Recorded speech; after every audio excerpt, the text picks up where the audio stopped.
Hey guys, இன்னைக்கு நம்ம iPhone 10s பாக்ஸில் ஏன் ஆப்பிள் ஃபாஸ்ட் சார்ஜரை கொடுக்கல இதை தான் பார்க்க போகிறோம். நீங்கள் பார்த்துக்கிட்டு இருக்கிறது டெக்மேக்ஸ் தமிழ். என் பேர் மேக்ஸ்வெல்.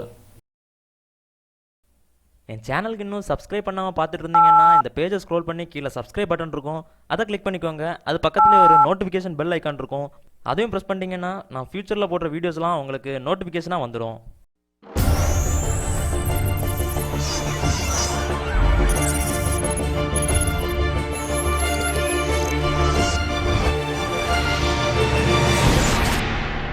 ஆப்பிள் ஐஃபோன் 8 ரிலீஸ் பண்ணதுலேருந்து அதுக்கப்புறம் இறங்கியிருந்த எல்லா ஐஃபோன்ஸ்க்கும் ஃபாஸ்ட் சார்ஜிங் சப்போர்ட், அதாவது iPhone 8, iPhone 10, iPhone 10s, iPhone 10s max, iPhone 10R இந்த எல்லா ஃபோன்ஸுக்கும் ஃபாஸ்ட் சார்ஜிங் சப்போர்ட் கொடுத்துருந்தாங்க.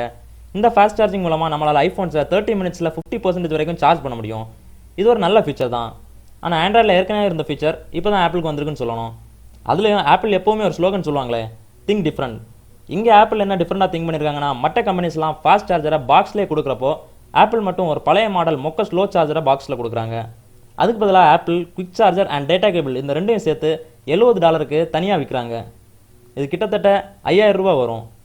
நீங்கள் ஒரு கன்சியூமராக $1,00,000 கொடுத்து ஒரு ஃபோனை வாங்கும்போது கண்டிப்பாக பாக்ஸ்லேயே quick charger or fast charger கூட வரணும்னு தான் நினைப்பீங்க.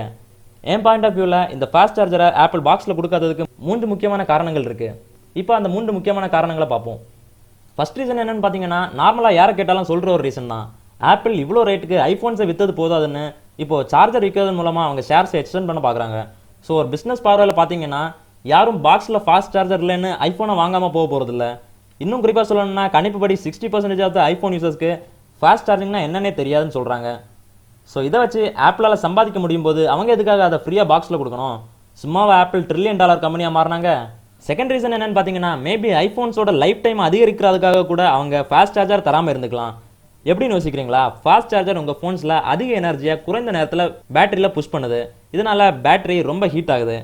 ஆப்பிள் மற்றும் சாம்சங் அவங்க வெப்சைட்டில் என்ன சொல்கிறாங்கன்னா, பேட்டரி ஹீட் ஆச்சுன்னா ஃபோனோட லைஃப் டைம் குறையிறதுக்கு சான்ஸ் இருக்குது.